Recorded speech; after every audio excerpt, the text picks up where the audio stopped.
Pour yourself something strong and buckle up because today's guest has helped launch satellites, secure federal systems, spin out startups, and capture billions in contracts, all before happy hour. Joining us on Tipsy Technologist is Doug Dreyer, founder of Mind Gear Solutions, federal strategy wizard, and former exec at Lockheed Martin, Vencor, and Parsons. With over 30 years of experience building tech that powers everything from space and cybersecurity to public infrastructure and health, Doug's fingerprints are on systems you've probably relied on without even knowing it.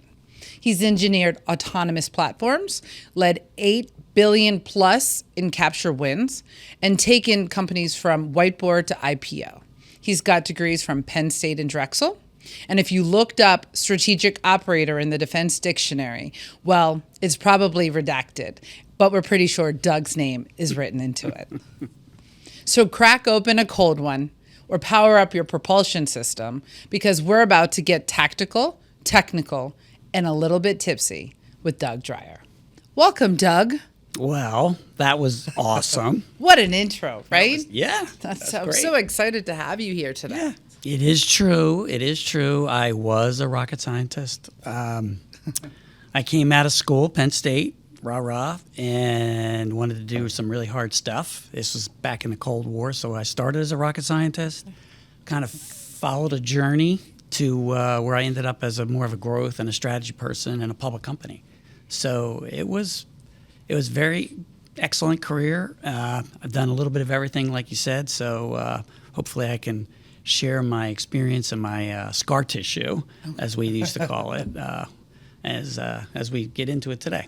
Can you walk us through a little bit more of your federal experience? I know I touched upon it, Yeah. but love to learn a little bit more. Yeah, I mean, it was mostly in defense and intel. Back in the day, Lockheed Martin, long career there. Eventually ended up at Parsons as a business developer. My passions were growth and strategy. Okay. Sometimes you got to be tactical. Sometimes you got to be, an operator. It's great to have all this experience, but I eventually found we used to say playing chess, not checkers, was a lot more interesting. And I was able to do large companies. We're going to talk large companies, small companies. I was able to do a lot of different projects, like you said. Matter of fact, I was in this very studio 10 years ago doing a healthcare spin-up. So people might want to ask, what's the relationship between healthcare and biotech and defense? And the answer is math for all you kids out there. Make sure you pass your math classes. But I did a little bit of everything. Okay. So why don't we tell them how we got connected with Frontier Technologies and the awesome me, just saying. Oh. Well, one thing about business is it can be very transactional. And you're always doing a deal or trying to close the next, activity or whatever. But one thing that's true are relationships. Mm-hmm. And especially in, federal space, I would say anywhere, but it was very common in the secure world that I lived in that relationships were really important. Reputations were really important. So what would happen, I always took that attitude and I made a lot of relationships. And that is probably what led me to Frontier and to you. Mm-hmm. I was approached by someone who knew about Frontier and they knew about me. Classic networking 101. And, trusting type relationship on both ends. And someone introduced me and said, hey, you should meet Reshma. She may be able to benefit from some of the things you've done in the federal space. So it was a local relationship here in Philadelphia. And that's how they introduced me to you. Okay. You made me do an interview with somebody. I can't remember who it was, but I guess I passed the interview. So now I'm here. Barely. Barely, but I'm so lucky you're here with us. Yeah. So. Yeah. Okay. Well, great. Yeah, it's been great to have you on the board and working with us at Frontier, and also just more as from your leadership perspective, and not even leadership, your experience. You bring in a lot of industry experience, especially on that federal side with relationships and connections, and that's been fun. We've had fun. No, we have been. You're trying to grow. Yeah. And usually I'd say 90% of the phone calls I get, someone's trying to grow. I get the craziest phone calls. I get a lot of calls. Recently I get a lot of calls about data centers or whatever. But what attracted me to you guys is you're in a space that I know, and you're aligning to value. And I think that's what is important about you and about Frontier is you're trying to figure out how can I add value. And I'd say the one common denominator with customers is it always goes back to the mission. You could think about a transactional. If you hear customers talking about cost or compliance and all that, yeah, sure, you got to do all that. Mm-hmm. You got to do all that. But at the end of the day, the winners are going to be the ones that are delivering the mission. You saw a lot of current events recently, and there's a lot of mission activities going on in the world. That's never really changed. Yeah. I mean, I could look at what's happening now, and I can go back and say, yeah, I remember this activity, 10 years ago, 15, 20 years ago. It's sort of, what do they say? History repeats itself, or at least it rhymes, I guess is what people say. And but what's constant is, the customers are always really trying to figure out what their missions are and how to deliver a mission. So that's what we always try to do. And I think you guys are trying to do that. So I feel like I can help.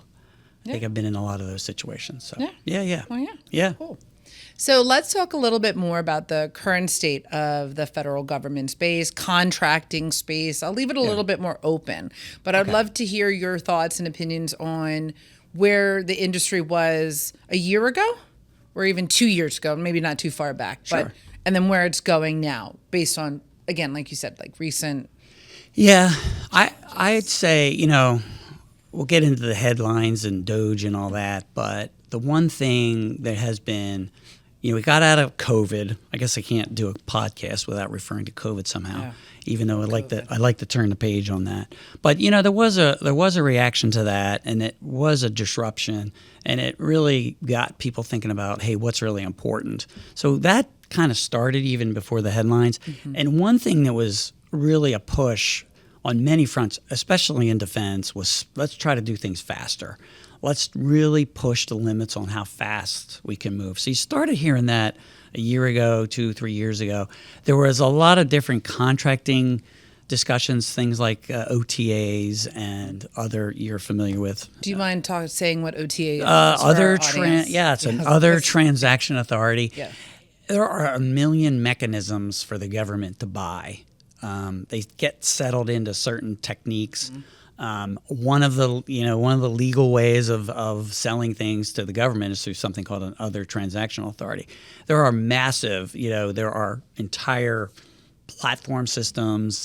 Missile Defense Agency is a giant OTA. NASA started that way, but it's really a less formal interaction that still requires a process, but it's not your classic, federal acquisition. Follow, this checklist, that checklist, this checklist. It's a little more, I'll say, casual buying, but allows the customers to really interact a lot more with the vendors, with the contractors like us.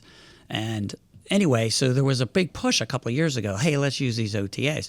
But like with everything, it's still a process. You have to understand how to use it and how to leverage the regulations to get the customers ultimately what they want. So so just back to your question, I'd say there's been a push, a few years ago, let's try to do things faster. Okay. Frankly, many of our customers, they know what they know. They know they buy it the way they bought it before. The easy button is let's just, cut and paste. How did we do this last time? And so it really takes your customer, customers need to trust you and say, hey, there might be a better way to do this. Right. And if you have those kind of relationships, then you can do the old take your customer on a journey. Let's take them on a journey to another place. And then you have to convince them this other technique or this other approach might be easier. So I'd say there's been a push to go faster. It's a little scary. It is different. But you really have to help your customers solve that problem. I think it's interesting because you're referring to this journey. Let's take this journey, and I think that's one of the big key themes that we've been seeing recently. Right. I mean, if you want to get into the headlines, and we're over the big Doge freak out moment. We've seen this movie before. We called it Better, doing government better. We've had all these different initiatives. This one in the modern era with headlines and Twitter and people going bananas. But at the end of the day, it's about being more efficient. So I think we've got over the hysteria, and I think you're seeing an administration that's trying to be more efficient. A lot of senior executives that are being hired in the administration, people that I know shall remain nameless, but they are on the news every day. I feel sorry for them. But they're business people. And they're trying to run the government more efficient like a business. Maybe it's not profit and loss, but it really is mission versus cost. And they're trying to run more efficiently. So what do you really need to do? Sort of go back to first, when all else fails, go back to first principles. Where does your customer need to get to? They need to get to a better mission outcome. Where are you today? Where you need to go? Let's figure out how to get there. And so I always used to tell my young whippersnappers, take your customer on a journey. Don't make this next deal about a transaction. Take them to a new place. Take them to a new vision. And in spite of the headlines, in spite of all the pressure, they're going to get judged at the end of the day. Did they meet their mission? I was trying to think of the Tom Cruise movie that I just saw, Mission Impossible. It was exciting. Right. Sure, it always is. You want excitement, not too much excitement, but you really do need to get focus on the mission, and that's the guide. I agree, and I think one thing that I think is interesting there. I'm not so sure if everybody outside of the federal government space actually knew that Doge always existed, right? There was always a group that was in there, always trying to make the government efficient. But in this way, it just became more public, in the public eye. And I'm not sure, again, not political reasons are important, but maybe that was the reason why. But that always existed. So I find it interesting now that it's being headlined more now. Look, you know me. I'm always a little bit on the edge.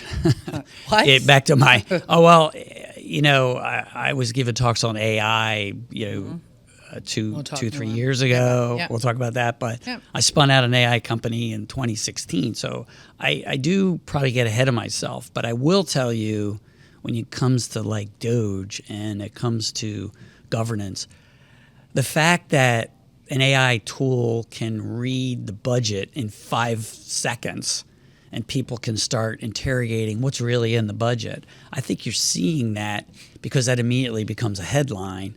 So in the grand scheme of the great sim we live in and the digital world we live in, sure, there's this drama around it, but at the end of the day, that's going to be noise.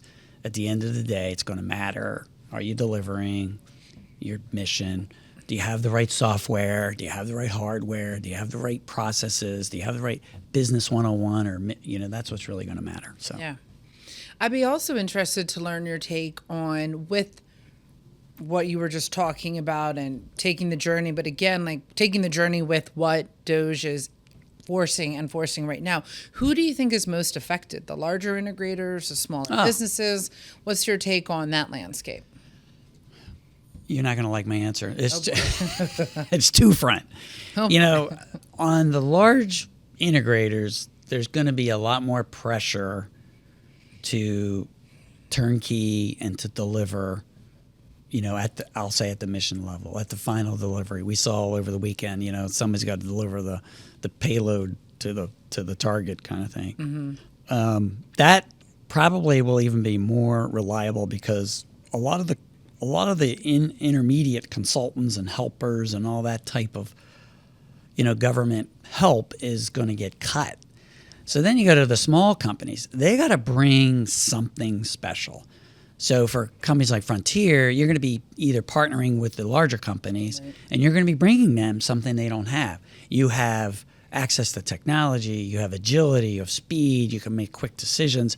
So that's something that's very hard for them to do. So I do think it's like a barbell. On the large side, the delivery, the system integrators, they're gonna have to do more. And on the small side, you got to bring something to the party. And the folks that are sort of generalist in the middle, I think that's what's going to get cut. So I do think it's bullish for both sides. Okay. That's my take. Yeah, no, I agree. And I know from our business perspective, as we've discussed many times with you and all the different amazing, business partners that you connect us with, that collaboration is going to be key of joining together and then taking that journey to the next step, because we're not going to be able to do it on our own anymore. That's right. I agree. I noticed that change as well. No, and when I ran business development there's a lot of different ways of doing it. I always had an R&D arm or a venturing arm, even inside large companies like the Lockheeds and the Parsons. That's where those relationships to companies like yours would start. And you'd start doing solutioning early on, like you said, maybe even years before the RFPs ever come out. So you'd always have to put some of your thought and planning into what's happening next, hence the AI discussion we're going to need to have. But then in the near term, sure, you've already sort of positioned, you've already took your customer and got them to take the first step and take them on their journey. So it starts literally early, maybe in small steps, and then as you get closer to these larger programs or these larger efforts, you already have your team. So you really want to build a team. And if you're going to do it right, you're going to reach out, look for innovation wherever it may be. It took me a while, I have to admit. I thought all the innovation happened, in my own building, but it doesn't, and especially today, it happens all over the world, and you really have, you got the tools too, but you really have to look. Yeah. Who can help me with this problem and bring that to our customers? So I think that's kind of the new way of doing it. I agree. So as you're talking about the innovation and you're mentioning the agencies and trying to innovate to solve whatever their challenges are, I'm curious, as you see, what are some of those operational and technological challenges that they're facing in the industry now? Well, yeah, I mean, there are a lot. It's always the dance with the government and customers. It's like dating. Yeah. It's like dating. That's your favorite subject. Yes. I know you love to talk about I want to bring full circle, but it's like dating, Reshma. And anyway, it's a contrived dance. You have to, they're going to share a little bit, here's what my problems are, but they're not going to tell you everything. They're going to tell you what they're thinking. And then as they get to trust you, they're going to tell you more. And if you're providing value, they'll ask you to come back and you share more. So I think there's a lot in the interaction space that you got to be able to navigate through the bureaucracy to get your message. There's constraints on what you're allowed, how your access to the customers or whatever. There's security clearance there's all these issues. It's no different than any industry in reality. So you have to figure out a way to navigate through all that and break through and then really get that moment where you're saying, I can do this differently. I think, like right now, I would say 2 years ago, we were still trying to figure out how to share data. I think DOD was a lot about, hey, let's expose more data because that is an opportunity to do things better. But then now you have this change management process that it's manifesting itself at a much broader level across all of government. And I think you have an administration that wants to break down a lot of these barriers. You have Department of Energy trying to work closely with Commerce. You have Commerce working with Defense. You have state working with Homeland Security. So, there are easy excuses of sort of hiding behind regulations that you hear sometimes where governments say, we're not supposed to work with these agencies. And I think this current version of our government really wants to break a lot of those barriers down, and that's where there's really a chance and an opportunity for change. I mean, I'm an optimist. When I see change, I'm sort of pre-programmed to say, okay, how can this be an opportunity? And, Doge or AI or, some of it comes in the form of policy, some of it comes in the form of technology.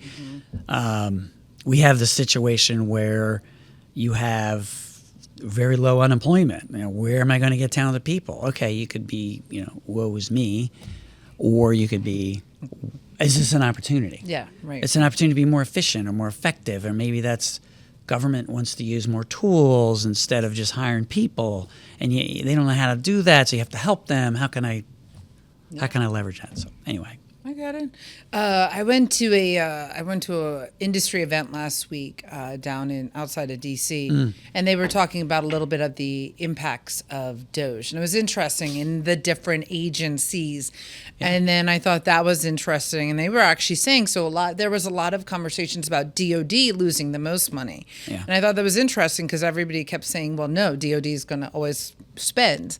But in this chart that they showed us, and we can maybe talk about it, I can show the chart on the podcast, is Army cut the most out of all the different agencies. Army had the biggest chunk removed of funding, and I thought that was interesting. Yeah, I mean, I know, the Booz Allens and the Accentures of the world, they took on, the consulting tier we were talking about earlier. That was about a $5 or $6 billion cut just from a memo from the secretary. Look, the cuts they're not going to cut missions. The last thing that gets cut are the missions. Right. The first thing that get cut is who's not performing. We used to go through these cycles. It's like, okay, there's going to be the budget that came out is pretty much flat. Mm-hmm. So if you add inflation, I guess it's some form of a cut. Politically, whether that's right or wrong, we don't even have to get into it. That's what it is. So what does that mean? That means if your program isn't performing, isn't delivering, guess what? Those are the ones that are going to get cut. Yeah. I think what you might be seeing is a little bit of a transition, if I'm going to project a little bit. What's happening in the Army is the Army generals are watching the war in Ukraine, and they're saying, holy cow, we're not building the right stuff. We need to pivot. Mm-hmm. So as I said, I'm genetically disposed of what is the opportunity, and that's what's probably happening a little bit more in the Army than some of the other agencies or its services. Navy, on the other hand, says we need to build more ships, and we have an administration that wants to build more ships. Yep. Blah, blah, blah. So you're going to see plus-ups. So you're going to see ups and downs throughout the years. Yeah. But I think in general, it's flat. It's a flat budget cycle. We've seen this movie before. You better be performing or you're going to get cut. Then the next one, are you adding value to the current mission or you're going to get cut? So I think you got to, that's what's happening. You're getting triaged. You're getting cut where they feel like they need to. Agreed. And I actually was speaking with a 2-star Army general on Friday. I had lunch with her, and I had this conversation with her too. And she was saying what I told her based on what I was reading and learning, that technology is still, they're not cutting back on technology spend, which I thought was interesting. But she said where she's seeing it is also in other important areas of the Army, but it's going into construction or it's going into different areas, which are still important because we still have to house those soldiers. Infrastructure. But it's interesting. I mean, you can't win, right? I mean, you can't. It's tough. But technology is all I was trying to say. Yeah. Where it's going. Yeah, and it's still important. It always has been that technology delivered properly improves productivity. Yeah. So if you saw almost all the Doge cuts that came out were all personnel.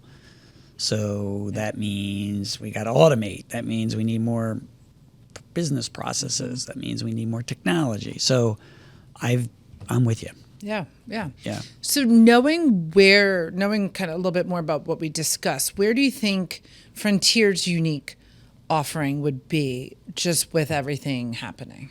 Oh, there's a couple areas. I mean, technology has to be the right technology, and then it has to be delivered properly and then managed. And I think you guys have a great offering in helping customers, not just get the technology order right, but follow up or even helping with implementing, or even maybe there's other contractors or there's other people there integrating. You can be in a position to help integrators. Yeah.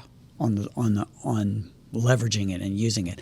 I mean, you saw in Doge some of the there's these stories of there's 500 seat licenses for whatever version of Oracle. We love to beat on Oracle, and there's only 20 employees in that group. I mean, that can't happen. Like that can't happen. And I think companies like Frontier can help the customers manage all of this. It's not easy for some of these agencies. I know they get beat up on the press, and that's their job to manage taxpayer spend as efficient as possible. But it's not easy. It has to get done. And I think that's where you guys could come in and help manage and with the delivery of their technology. So as we are talking a little bit more about the impacts of Doge, the ripple effects, essentially, I'd love to kind of turn and change direction a little bit, and let's talk a little bit more about compliance. And when we're looking at compliance in technology, let's kind of first hit cybersecurity. Sure. And cybersecurity compliance and CMMC. If you don't, I'd love to hear a little bit more about what are your thoughts on CMMC, the impacts. This is conversation that we've heard for a few years now, right? Since COVID, I would say, and after COVID. Yeah. Of course you're going to comply. I mean, you have to comply. It's a tough question. Look, nobody wants to cause a cybersecurity event. Nobody. The question is, there's I call it cyber hygiene, and then there's compliance. So there are rules you got to meet, and you got to meet them. Mm-hmm. I know there's a big debate on how far down and self-attestation versus third-party auditors and all that stuff. So I know that's and that's a huge cost that the Department of Defense and the taxpayers are going to have to burden themselves with. And I know the companies are all like, "Hey, that's a lot of money I got to put out," but eventually you're gonna charge the government for that somehow in your overhead rates or whatever. So it's a real difficult decision. I know that the vendors want to, and contractors, we all want to comply. I know when I was in my defense company seat, we were first putting our hands up because we just wanted to get it over with and use that as a sort of a discriminator. So good cyber practices should be a discriminator. It should be part of your RFP. I feel like you should prove it to the government in your offering. Here's how we're going to comply. And there's a lot of ways of doing that. How far you go that in terms of the CMMC compliance and auditing and everything else, I don't want to say. If that's what you have to do, then that's what you have to do. Okay. I don't want to fight it. I know there's some decisions coming forward on that, but there's a reason why it's taken them so long, because they know if they require it for everything, that the cost burden and it's going to overwhelm the system. I mean, there's thousands of companies that are going to have to wait in line to get their certifications. So I think, look, you guys are big on cyber. I know, being on the board that we talk about cyber, it's very important. And so we want to have our controls, we want to have our hygiene, we want to have our systems, and that's important from a governance point of view of a company. But whatever we need to do for the DoD, we're going to do it. You know that for the government. Mm-hmm. But I would say it's an investment that you should, and like you guys, it's an investment in your future. You just got to lean in and do it. Yes, you believe it's pretty critical. It is. I mean, it's critical to the next steps in supporting the federal government and being compliant CMMC standards. Yeah, and look, the threats, current events included, that's a big threat vector, and we didn't make this military action without having Cyber Command ready. Right. I know in the last, I'd say, probably about, don't exact quote me on this, but 8 years ago, we really started investing in the offensive side to the point where a lot of the large defensive components in the DoD were very much diminished. And I would tell you, in the modern time where near-peer threat became a much more prevalent, I'll say. Okay. All of a sudden, defense became really important again. So there's been a big push in the last 3 years to beef up the defensive part of cyber, and this is more of a national security intel footing that we're talking about, not so much corporate. But I will tell you, the reason there's so much investment is the threats are real. I mean, the threats are real. So you can't just assume you're not going to be hacked. You can't just assume you're not going to be exploited in some way. So, it's part of the cost of doing business. So you're mentioning this approach of the offense, defense, and where CMMC falls. What are your thoughts on the impacts of that? Do you think that it's happening fast, that those changes of switching from offense and defense is happening fast, or is it going slowly, or is it kind of more reactive? Because I guess what I'm just trying to allude to is, how do these contractors like Frontier shift, right? Because the needs are offense, defense, and you just went back and forth. Yeah, and there's a lot, there's a lot of different mechanisms that are in place now for, I'll say, the federal government's investment in defense to be shared. Let's just say that. And CMMC is another way of doing that. There's best practices.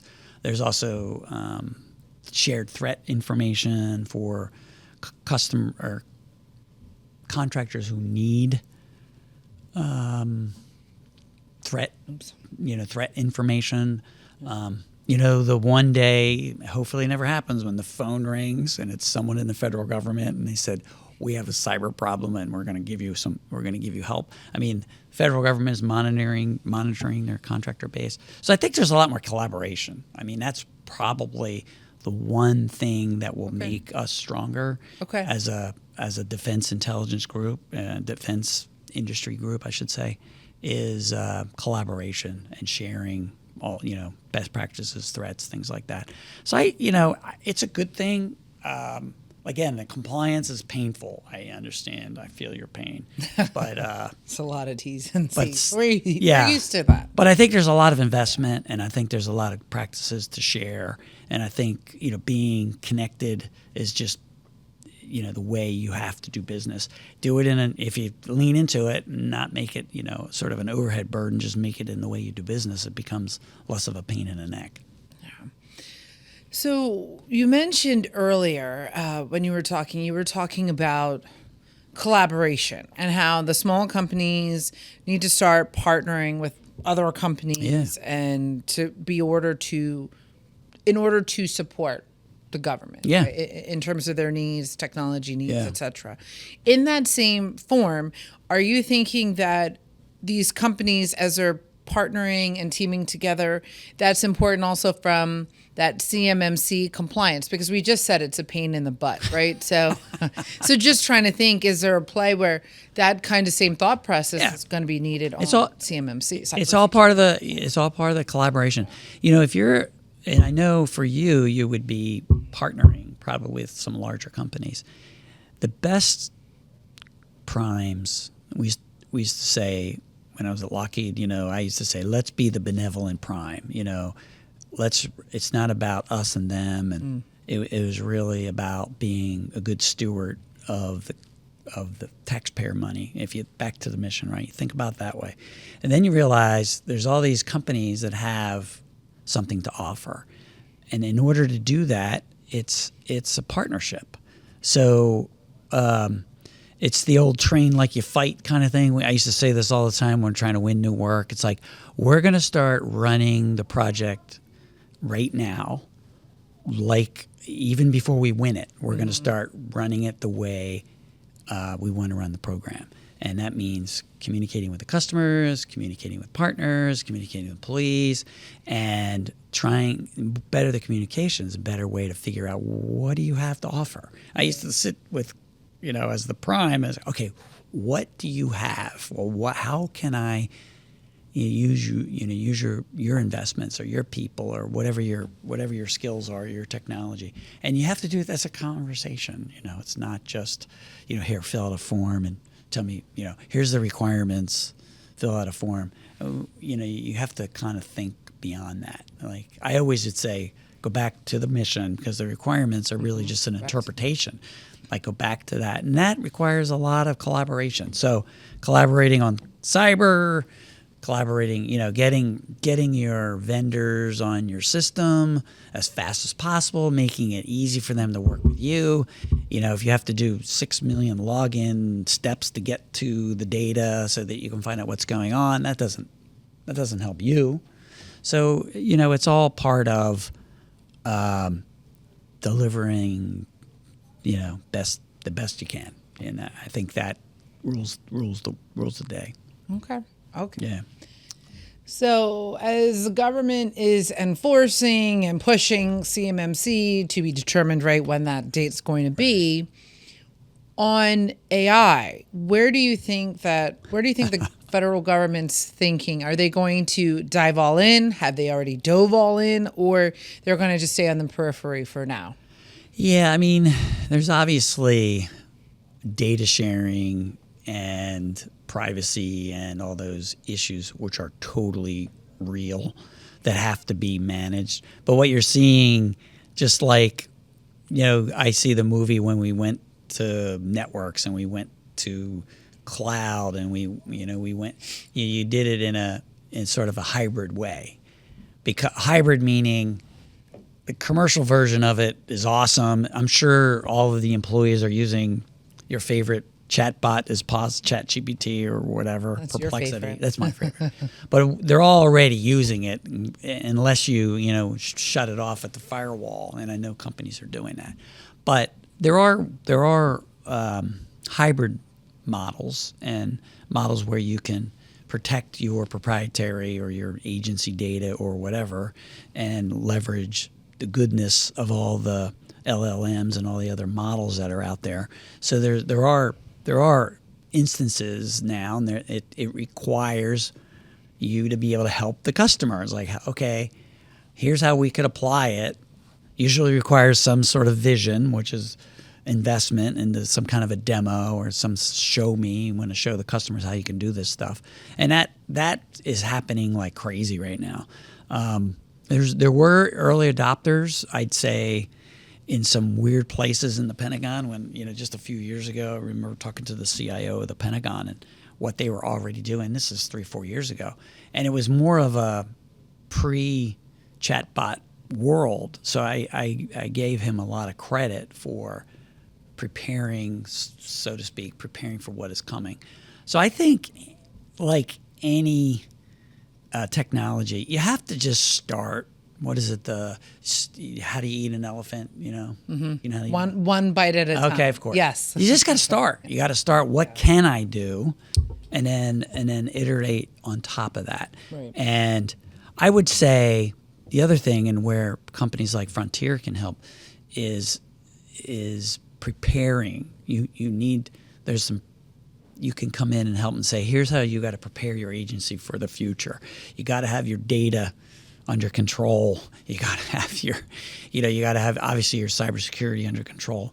You got to have your process baselines, because these are all the things that AI is going to come in and be exposed to, and it's very quickly going to learn and help you automate what you're doing. Think of your favorite, any process you do in a government. You probably do it in every single agency, whatever. Say it's the whole acquisition process. Mm-hmm. That is so ripe for automation. It's mind-boggling. How much money do we spend writing proposals and evaluating proposals and generating requirements? And that the pieces are all there. So you're not going to do it all one day. You're going to do it one business process at a time, or one mission at a time, or whatever. So preparing for it and start, eating the elephant because it's coming, and it's going to be so compelling. Like cloud was. First, there's a lot of resistance, and it was like, do you realize you can lower your IT costs by a factor of 100, 2 orders of magnitude, you're going to do it. And that's what's going to happen with AI. You're going to see those kinds of productivity improvements. And the sooner you start, the sooner you get there. Get on. How do you start a journey? By taking the first step. That's what you got to start doing. So what excites you right now about AI? Maybe if you want to apply it to federal, since our conversation's a little bit more federal, where do you think it's going to I just think it will, at the end of the day, when you talk to customers, they're just as frustrated with bureaucracy as we are as contractors. And there are millions of use cases like going through the federal regulations we were talking about, going through compliance, going through all these sort of low value add but high consequence type things that AI will help a lot. In reality, it'll make the customers able to focus more on what it is they're trying to do, deliver service or deliver data or whatever they're trying to provide. So I think the exciting thing is taking all that stuff that you hate to do, let the machines do that, and let that allow you to do the things you want to do, like providing better defense or better services for the citizens or whoever your stakeholders are. So I think that will be it'll happen slow at first, and then it will be immediate. It'll be so fast. If you're not ready, you're going to get blown away. I mean, you got to be ready for it because it's going to happen. Once it starts happening, it's going to happen fast. Do you have any predictions of how fast or when you think, just in Doug Dreyer's opinion, of course? Well, I think as painful as Doge was, you're going to see in the next year, just the Doge will be the bad guy and the good guy will be those that can, we're going to use these AI tools to provide more efficiency, or we're going to use these AI tools to get rid of. There's a lot of contractors, they do silly stuff because the customer says, I don't want to do this, you do it. And that's going to be replaced in 12 months. I mean, I think first you see the cuts and then you hear everybody complain. It's like the 12-step recovery plan, First you're in denial, right, and then it happens real fast. And I think in the next year there's going to be whole categories of work that it's just going to be, no, we don't do that manually anymore. We do that with automation, and the learning and the models. So the agencies will control their models like they control their business processes, like they control their data. They'll still have control of what it is they're trying to do, but they're going to be able to do it a lot easier and then be able to spend time on more fun stuff. Is there anything that concerns you about AI right now? Yeah, we were talking off camera about the Terminator and what's happening in warfare. But the Terminator. Look, you have to be realistic. We were talking about taking a step at a time. Do the easy stuff, the stuff that isn't going to cause high risk. That risk mitigated approach would be do the things that are easy, the low-hanging fruit we used to call, do the low-hanging fruit, do the process stuff, even if you just did something mundane and boring like invoice processing or something. I mean, that's a huge expense, just processing things in all these agencies. Or just do the easy stuff first, and then you learn, and your organizations will get smarter. So I'm sure there's going to be hiccups. There's going to be decisions that get made that are in error. You gotta interrogate what the machines are going to do. You still need competency in your organizations. You still need to double check. But as long as you're doing that, as long as you're doing it a little bit at a time in a mitigated way, I'm not too worried about it. What about AI and cybersecurity and tying it together in the sense of from any perspective, just Yeah, I will tell you, I'm old enough to remember this. The machine learning history has a lot of investment coming out of, I'll say let's just call it the Intel world. And what was your question again? I totally forgot. Let's start over. Okay, let's start over. All good, no problem. I'm having like PTSD on the war right now.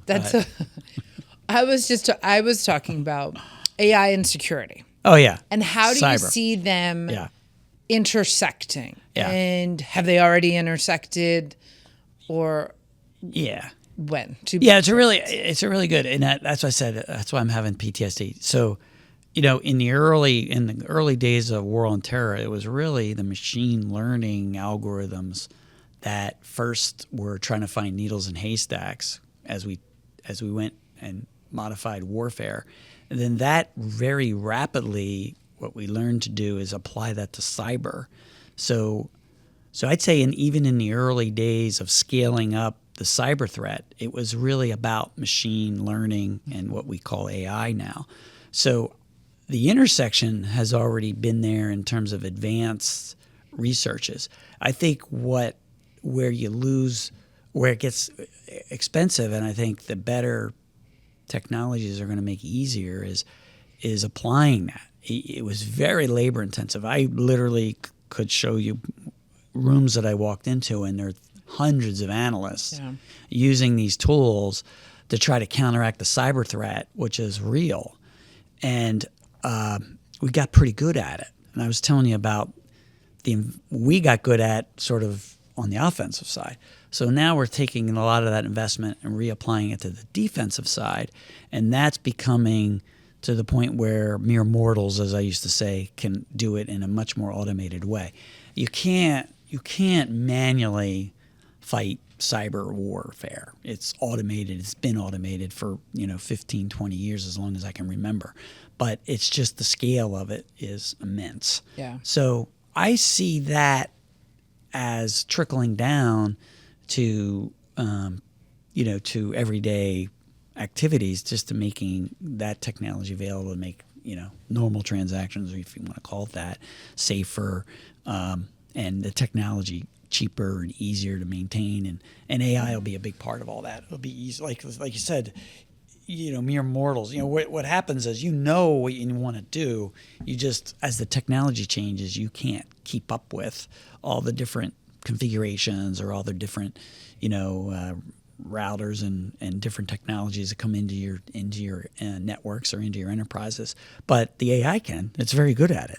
So it'll even warn you, say, hey, when you upgrade that system, these secondary and tertiary effects are something you're going to have to deal with. It used to be that was very difficult to figure out how to implement things like that. That's becoming very automated. It's great. Right. Yeah. Okay.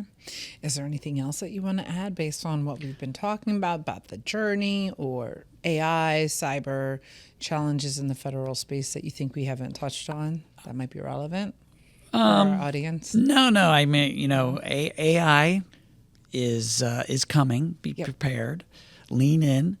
I think I'm an optimist. I get very excited about a lot of these topics.